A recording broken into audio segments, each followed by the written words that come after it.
Anyway, let's go. Good morning, good evening, good afternoon, ladies, gentlemen, to esteemed, young, middle-aged, very old, maybe who knows what type guys is in Tone and Marto. What's going on, boys? Good G'day, evening, g'day, sir. g'day. Good evening, gentlemen. Oh, you Tone guys, Taz, how are we doing? Palti yeah, Army, Uh, good luck. How are you? all good. You guys are in right. sync there. You sort of answered together and you said the same words. Yeah, You not bad, eh? Great minds think alike, Taz. well, That's what it is. is that what it That's is? what it is. Or, Well, or, Or dumb is it the minds. blind leading the blind? or have you guys been in your little private room getting cozy, sending messages Yeah, to we it? just finished the podcast, mate, to the other, what is it, 150,000 followers we got now, Tone, isn't it? Oh, right. Yeah. Jesus. I don't know what's going on, Taz, but yes, like you said, we are in sync, and let's hope our tipping is in sync this weekend, mate. Absolutely. You've had a good week so far, good weekend. We had a good weekend. How we gone this week though? Because that's the key. You're only as good as your last tip. Tone, talk to us. Yes. Well, I threw up one today that I threw out a couple of weeks ago, and it ran like a busted ass.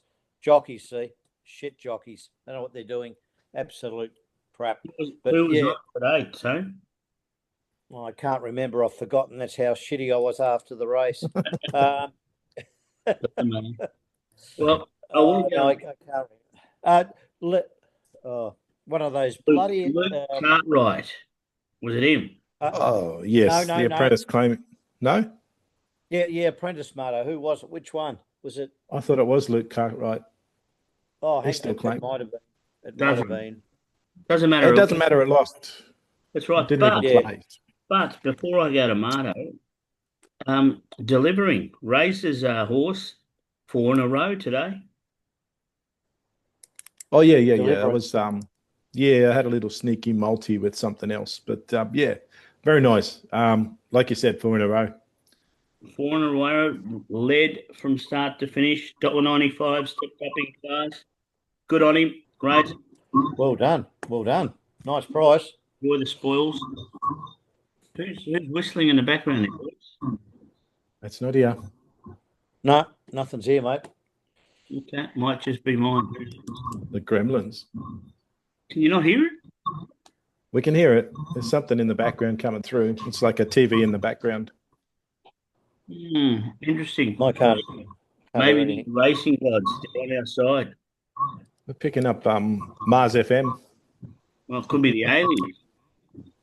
Yes. Well, they're coming. They reckon in November, guys. Are they? Yeah, right. Oh, God. And the asteroids. Have you not read or heard about it? Seriously. No, don't get involved in that bullshit, mate. No, no, no. Someone's been on the green stuff again, have they? Yeah, I No, reckon. I'm not Yeah, lying. Yeah, I'm not. we're swigging back the terps. This time, I'm genuinely not lying. Um, Right. a I don't know, a spaceship or something. They're saying it's the size of Manhattan. They expect it to hit it to be around Earth in November. They've called it 3I dash Atlas or something. Look it up. It's not just bullshit. It's not right. Interesting. Yeah. Someone's yeah, someone's been smoking something. They've renamed a meteorite a spaceship. It's the new code word. I might have heard something about they thought it was a moon. Is Oh that dear. Yeah, the reptilians live amongst us in the mountains too. Yeah, okay. Anyway, we don't talk about aliens here, Taz. We talk about horsing and football. Horses and football. Well, I just like to throw curveballs because I love the My fact that God, you I hate think it. You hate any conspiracy theories. You hate them. only until they're proven right. Absolutely. Yeah, look, we did well last weekend. We've sort We of gone certainly did. okay since. But the key and our money making day is always a Saturday. Now, Absolutely. Saturday we start to see some good horses, and I think is it a group racing New South Wales this weekend as well? Yeah, there's group two in race eight. That's correct, Taz. Yes. That's with one of your favourite horses by the name of Private Eye in it. Is that the race? Private Eye is there. Will it be too wet or will he handle it? He used to be a wet tracker, but he's become a dry tracker. So bring out the old form and Private Eye might just be there doing enough. Nice. Now, Tone, you're up and about for different reasons tonight, not just horse racing reasons. but there was a team that played tonight that got thumped, and you were quite happy about it. Oh, yeah, it's always good to see the Pies get beat, isn't it? Only I 11 think goals. they're going to go out in straight sets. They're finished now. They're over. That's it. Shut the door. Big call, big call. Gone. Hey, but look, it is a bit of history repeating, though, isn't it? Last year, Sydney, what was they, 8 or 9 rounds to go, and we're 3 games clear of everybody, and then other teams started to work them out. Same thing's kind of happening to Collingwood. They're almost at full strength, but they're getting a bit wobbly, and they certainly panicked tonight. They hit that big red button, big red panic button. I reckon there was only one bloke out from their best, and that's that McCreary or whatever his name is. Yeah. But, but they lost. What's his name? Is it Howe? He went out early in the first minute. Oh mate, what a crash that was! Did you see it, Tone? No, Great I didn't. smash on the field. Oh, it was brutal. It was just purely accident, both going for the ball, and they saw each other at the last split second, and that's why it was crashed. And poor old Jamie Howe came off second best, and he got carried off. He did. By all accounts, he's okay. But he'll spend 2 weeks off with concussion rule. Well, enough of that. We're all happy that Collingwood lost. I'm not that happy that Hawthorn won. I would have preferred a draw. But what we're going to do is we're going to win on the weekend. And we're going to start with beautiful Kickstarters. And by the looks of it, I think, Marto, yours could be the first one up. Race 2 at Randwick. I'm actually in the highway. Oh, surprise, surprise. We got a sprinter coming up from Wagga Wagga, a very small stable in the Colburn stable. This horse, mate, if it brings his best, he's plenty good enough here. My only concern is because it's a heavy track, I know he's handled it, but that rail is going to chop out very, very quickly at Randwick. So I want Timmy Clark. He's drawn low. He will lead. I want him to come out off the bend in lane 3 or 4 and then try and keep this little bastard straight. He's a 4-year-old, so he should be a bit more mature now. His best is plenty good enough for this. I can't see Exit Fee coming home in the wet. Like I said, if he's 90% fit, he's going to be very, very hard to catch first up in the wet at Randwick over 1,000 metres. Race 2, number 4, Cam Barr with Timmy Clark in the saddle. You have enjoyed it in the highways of recent. For the Glory Days tips, yes. I haven't tried to pick a winner yet. Yeah, just in general, you find you always, or not always, but of recent, you've found a tip in the highway of some sort, is what I mean. Yeah, sure. And I think it's just that time of year with the wet trackers, and of course I do like wet track horses. But I tend to stay away from highways. I know. Usually. And I'm surprised. Now, Tone, where are you going? Because have you gone to race 6 somewhere, or what race is it? No, I've gone to race 3. I've gone back to race 3. Where? At Moonee Valley, the old punters graveyard. Moonee Valley, race 3, number 8, Anna's Dream. Good win last start, I think it was, at Geelong. They've brought it back to the city, so they must think it's got a chance of winning here. They've got an honest jockey on board in Jai McNeil. It's round about 440 coming out of barrier 6, and I think big chance. Tough. Yeah, let's come into $3.30. Definitely going to be advantaged on that leaders track at Moonee Valley. How good is it to have the Moonee Valley track back? I think we're a little bit early too. It's refurbed and hopefully it looks a lot better than it did the last meeting. But tight turns, short straight, leaders bias. Very, very interesting, Tone, because my Kickstarter, I'm hoping is scratched out of your race and does run in South Australia. So I've gone to Morfordville, race 3, number 1, Gin Spirit. And I think it'll be between $374. I'm not sure what it is at the moment. Now, this horse, the question is, has it come up this preparation? Now, I've got a young chap at work whose auntie's involved in it. And yeah, now, they weren't too happy with its first start. It was open class. It was trialling well beforehand. Look, the reason why I like it is pretty simple. It's won 2 races at the track at the distance, and I think it finds its form again. Now, if it doesn't, I'm prepared to say, put it in the paddock, throw it away, and start again. Because young horses, I find, when they don't come up for second preparation after 1 or 2 runs, they're not going to come up. So Gin Spirit was running against some pretty handy horses last time round as well. So I expect to see a heap of improvement, so much so that it probably will win. My scare tactic, it's only had one go on a rain-affected track. It didn't do much. I hope I don't read it wrong, and this horse is just a dry tracker. But we'll wait and see. Race 3, number 1, Gin Spirit. If it's not scratched, maybe take a little quinella with tones, just for the sake of it. What do you reckon? Absolutely. We don't want to put. Marto, what do you reckon? Do you remember the horse? I do remember the horse, and like you said, there's still a query of whether it's come up this prep, but you've got the inside information and saying everything's right about it, so let's go with that. Yeah, I'd be really surprised if it stayed on the East Coast because it's out at $21 in that race. Yeah. Obviously, the $3.30 is more encouraging as to where it's going to run. I think you are right. I think you're 100% right. Now, we'll save the best for last because normally we go to our best bets, but I reckon what we should do is probably go to our glorious days because everyone wants to hear about our roughies. And I reckon this week Johnny Cougar. we've got some good roughies. Well, they're double figure. We'll get nice double figure odds, yes. We have. Oh, yes. If there's, once those scratch and stop destroying the races, we're really going to have some massive, if they come up, some massive results, aren't we? Well, Marto's found one. The Tones tipped in the past. Tone poisoned the shit out of it. Yeah. Tone tipped it when it ran a drum. Then it didn't do anything. Yeah. And then it won, and Tone was not on it. But That's right. I was pissed off. It put me right off that ass. They snuck it in, the scumbags, during the week. On you. Marto, what is it? Give us a word. Yeah, well, let's not hold everyone in suspense. We're going back to Moonee Valley. Race 2, number 3, I Am the Empire. I'm your father, Luke. We're going at $18 for the win here. Drawn in barrier 1, Ryan Houston on claiming 2. This horse is going to lead. It does like the wet. It's going to be advantaged by that near Tobias.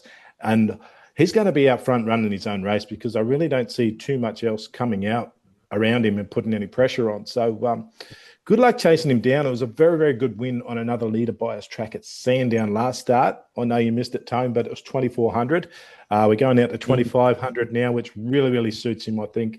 And that little bit of give under hoof and that tight turn, that short straight, it's going to be very hard to run him down. You're not. He likes to get out front. He's hard to beat. You're not scared that it's going from midweek to Saturday? No, not at all. He ran in behind Flaming Romans. He's got another race there, and they haven't rated that horse too well either. Flaming Romans is at $12 in the same race, so I think he's up there. It's not a strong race. It really isn't. Jenny Vermeerst and Galileus, thereabouts. But we're picking roughies here, and this is the roughie for the upset. I Am the Empire. If he can hold that front position, he's going to be very hard to run down for the Archibalds. Who's on board, Marto? Ryan Houston, a 2 kilo claimer. Oh, well, there you go. He's all right. It pops up now and then. Houston. So it kind of brings you back to 58 kilos, which is right back in with his competition. So he's not given so much weight away. So he's right in there with the field. And it's like I said, it's not an overly strong field. If he can hold that front spot, I think he is going to be hard to run down. Nice one. Yep. Nice one. Tone, where are you going? Because you're also sticking to Moonee Valley, and I'm just going to say one thing about this one. I'm not going to poison it. Go for it. Well, I've gone to Moonee Valley, race 9. Correct. Number 1. Oh, last Apache Song. Apache Song. It's about $14. I think the win, $4 the place. Now, this horse does all right. He's got good numbers at Moonee Valley. It's had 6 starts and had 3 wins and a third. There's a good good the apprentice. Who's on board? Yeah, Lukey Cartwright. That's right. He's on board. Yeah, I haven't written a lot about it. That's all right. Well, no, she's drawn well, sort of in the middle. She's going to be up on speed. You got Luke Cartwright claiming 3. Yeah, exactly. 1200's about right. What are we? Second up in the prep. So she goes okay. Second up, she's 2 from 4, and she does love this trip. She's 7 times top 3 from 11 starts at the trip, Tone. So I don't mind this one. Another upset option. Could be. Yeah. Well, we don't know what's going to happen at Moonee Valley, do we? Because it's been a while since they've raced there too. Like, you know, same old. We just hope that they've fixed the turf up from that last race, mate, last meeting. It'll be an interesting race, that one, because my Fister nearly came out of this race, but I'm not going to poison you. So I'll keep my Fister in my mouth, and that way there's no sprinkle of poison. I've got a common theme with all my bets this week because they're all in Adelaide. So I'm going with my roughie, my glory days bet, race 8, number 9, Rich Gina. Now, about, don't know, $18, $5 a place, thereabouts. How's this for you? It has won third up, but it's never won at 1200. It is third up, and it is 1200. Now, it wasn't too far away in its last 2 starts, and it's actually raced in some pretty good grade in benchmark 74 and higher. I think barrier 10, midfield draw. Expect it to jump. If it jumps, it gets a good position. It will be pressing its case coming down the straight. It's got a 3 kilo claim on it. Third up, 1200, never won. Gets a good jump. I'd be watching for this coming home really hard. And Rich Gina will be doing its best work late in a race. Will it be enough? I don't know, but I have a sneaky feeling that we could be in the money. Might be paying for a Christmas holiday and then some. 18 and 14. We're $1 million to 1. Yeah, well, that's what we like. Look, that's what we like. Was only beaten 2 lengths last start, but it missed the kick, so anything's possible. It's a horse that needs more ground. As I said, it's never won over 1200. Well, is it going forward or backwards in trip? Oh, it's just staying at trip. It's not going anywhere. Okay. So I ran at 1200 last start. Yeah, so it's not going anywhere. But I just think that it probably does its best racing over more. But who knows? Why not? Maybe the big track and Bill will get it home. So absolutely. Here's hoping. Now, indeed. Have you watched any trials? Have you seen anything that's caught your eye? Anything exciting before you get into your best bets, boys? What are you thinking? No, I'm just going to mention that Lightning Man has cleared quarantine, and Kieran Myers got him at the Ballarat Stables. Got him in, just starting to work, trot him around the sandpit, getting him his galloping legs back underneath him. He'll be back on the track in about a week or 2 in trialling, and we will see him in early spring. Those big 2,000 meter races coming up. So very, very exciting there. Charismatic, dual nominated for Wagga Wagga and Echuca early next week. We'll see where we go there. We're dual nominated for both, so we're just going to see what barriers we draw and what sort of track conditions line up. But both over 1,600, we tend to want to soft track with a low to middle draw so we can lead.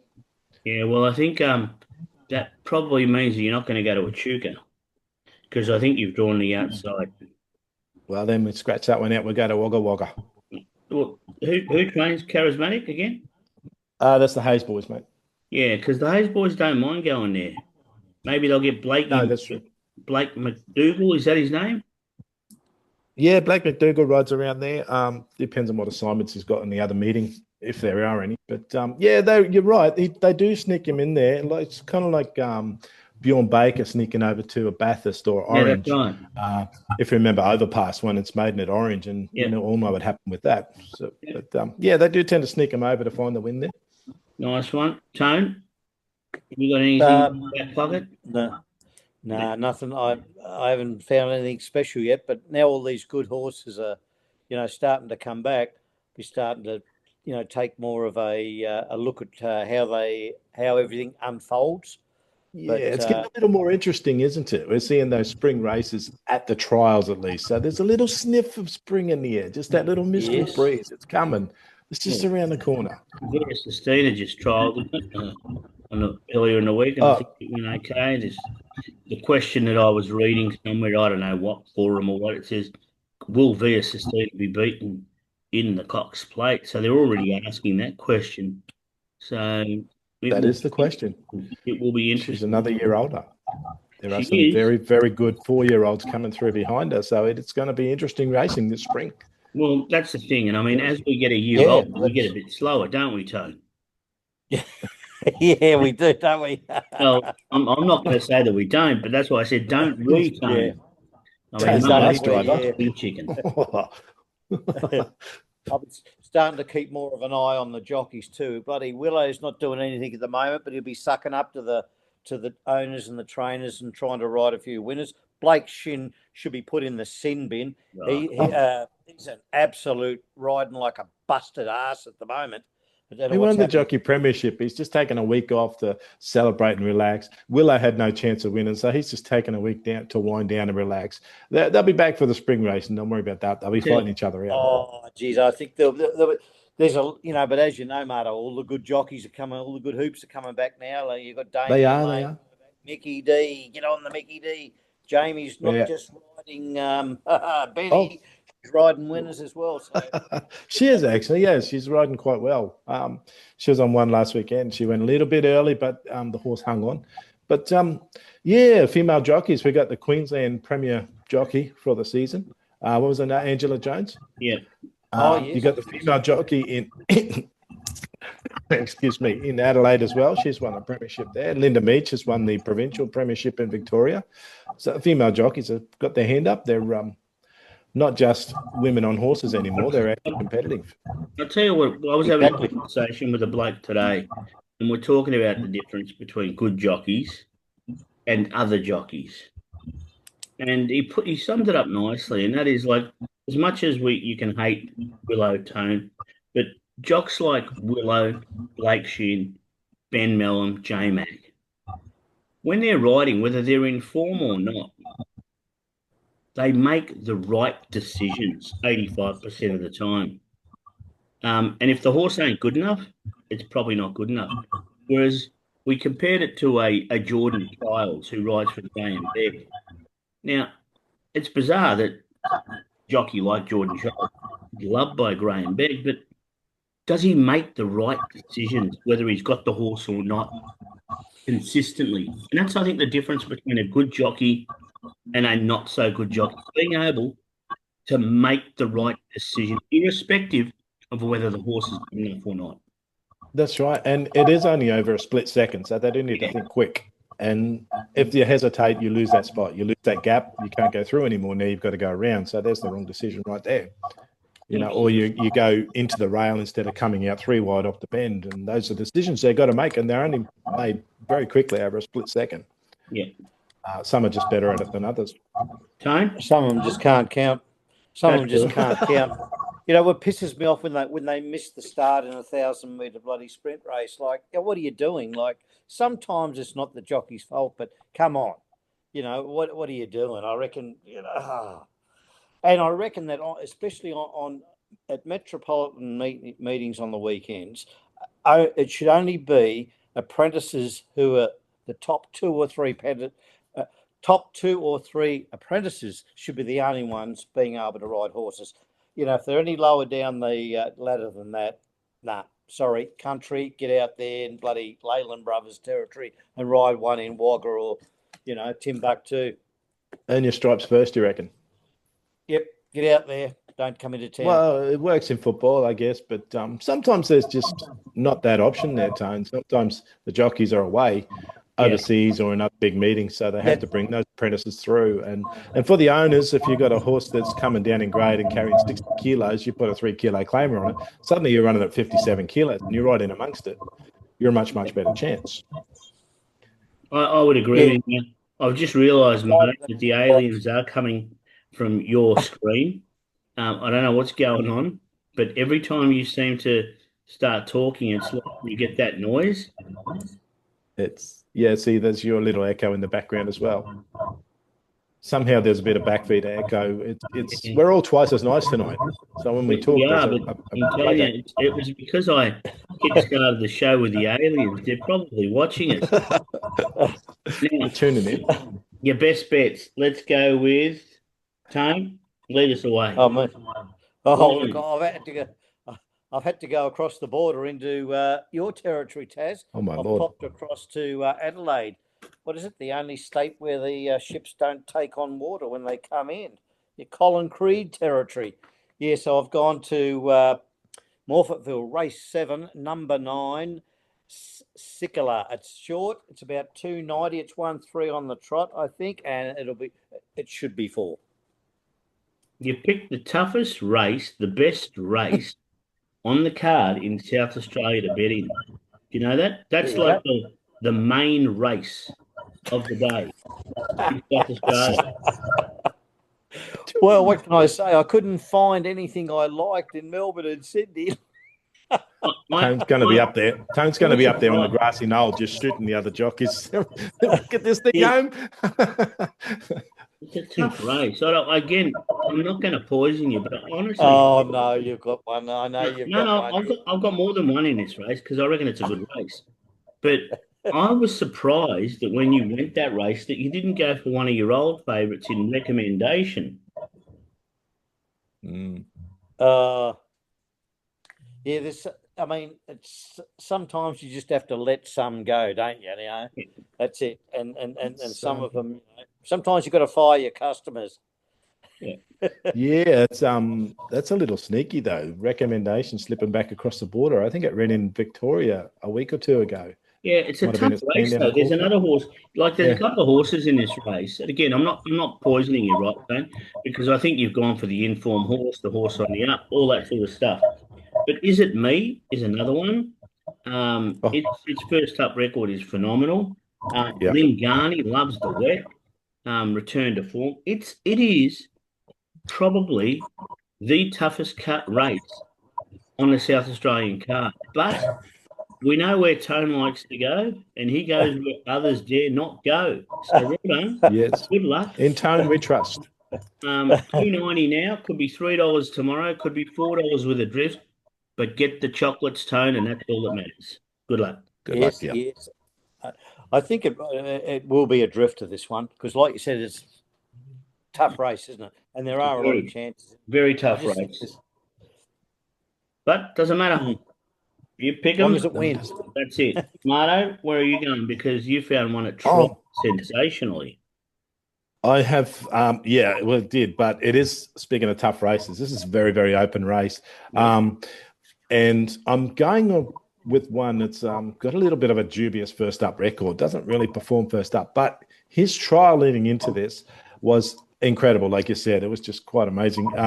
Mornington Glory, race 4 at the Valley. He was supposed to race over the autumn, but I don't know if he tore a ligament, but he had a joint problem, so he missed the autumn, which means he's coming in fresh, which probably explains why he trialled so well in his jump out. He won the Moore last prep. He's coming here, absolutely loves the Valley. He's 6 starts, 4 wins and a place. He is 5 from 5 at the 1,000-metre trip. This 7-year-old still has a lot of zest for racing. We're in barrier 4, which is great over the 1,000 metres of the Valley because it means we're getting forward. We are going to lead. Catch me if you can. Lukey Cartwright claiming 3 brings him back to about 59 kilos. And I just, like I said, it is an open race, but if Mornington Glory is right, there's no catching him. It's absolutely not even favourite. I don't think it's favourite in a race either. If I'm right. No, Oak Hill is favourite, but Oak Hill, I'm not sure it's going to be thereabouts. It might get too far back, although Blake Shin's on, so he could give it a good ride from the front barrier. But, Oak Hill is a get-back horse. You need to be forward at the Valley. So maybe they'll be bunched and Blake puts him right in it. But Mornington Glory, he's a class above this, and that's why he's carrying 62, and they've put the claimer on to bring him back. Well, once he wins, he gets a picket fence going, that's for sure. He won 3 last time in a row. Yeah, but like I said, that dubious first up record, he's only 1 from 5 first up. But like I said, he did miss autumn, so he is in here fresh and ready to go. This one, well, I'm going back to Morford for myself. 3 tips this week, all 3 in Morfordville. Race 4, number 8, Hajra, if I pronounce it right, $4.50. Failed at Flemington down the straight. At Flemington, now it's going to Morfordville. How's this performed? This horse loves some giving a track because it's won 4 out of 6. 4 out of 6 with the cut out of the ground, and that's what it's going to get. This horse loves to just sit off the pace. And guess what? You've got Minute 4, Mintu Lee, Rattle and Bang in beast mode that love to go forward, which gives us the perfect map. 3 go out the front, 3 go out back, and Hajra, it's over the top. The bottom line is, I think that this horse, when they took it to Flemington, they rated it. They gave it a chance. It went down the straight. Maybe it didn't handle the straight. But the bottom line is they've come straight back over the border where they know it can win. In my opinion, I think it should be favourite and not beast mode. But let's just wait and see. I'd agree. Hajra for me, big chance. I think we win. I really do. I do like it. I agree with beast mode. Probably shouldn't be favourite. Maybe wants it a little bit further, out about 11 or 1200. I know it's close to 1050, but yeah, like you said, mate, that pace is going to be set up early, and Hajra, as you said, is going to be sitting there, probably getting the run of the race, watching it all unfold. And Price who you got? horse. And Price knows the horse too, so he's back on it. Yeah. Three rides for 3 wins. Well, there you go. So the planet's aligning. So if that's the case, let's just say we get $4 for mine. Let's just say we get $4 for Mardo's. And let's just say, Tones, you get a drift at $4. 4 times 4 is 16 times 4 is 64 to 1. That's beautiful. We're up around the 70 to 1 mark, aren't we? I'd be pretty happy with that. I'd be very happy with that. Worth $1? Worth 2. Two. Worth 2. Oh, two will get you dinner. Dinner and a drink. I was just looking through. I couldn't find it, but I did write a note down the other day. You both know this horse. It can be a real prick at the barriers. Supervise. You heard of Supervise? Yeah, the name's ringing a bell. Yeah, that's what the Wardens normally do. Yeah, you haven't heard that one for a while. I think it was midweek, and it just it was might have been second favour or something. Just would not go in the barriers, and they scratched it at the barriers, and off they went. But I reckon it's close to another win if you can get the bloody thing in the barriers, you know. Well, so I've got one that's racing on Saturday, but I reckon if they scratch, get on Sunday somewhere. It's called Eugenius. I don't know where I saw it on Saturday, but I just like the name because when I talk to you, Tony, that's what I think of, Eugenius. When I talk to you, Marno, I think you're a genius too. And I'm pretty sure, but what I tend to do sometimes is if I see a horse that's dual nominated, like on a Saturday and then on a Sunday, Saturday, the price it might be like, say, 5 to 1. And then I notice it on Sunday and it's about 9 to 1. I'll always back it on the Sunday at 9 to 1 because I find that if it's scratched on the Saturday, the 9 to 1 can easily come in. And if it runs on the Saturday, I get my money back anyway because it'll be scratched on Sunday. You like that logic? Fantastic logic. That's there you go. Yeah, you're a winner. What do you reckon, mate?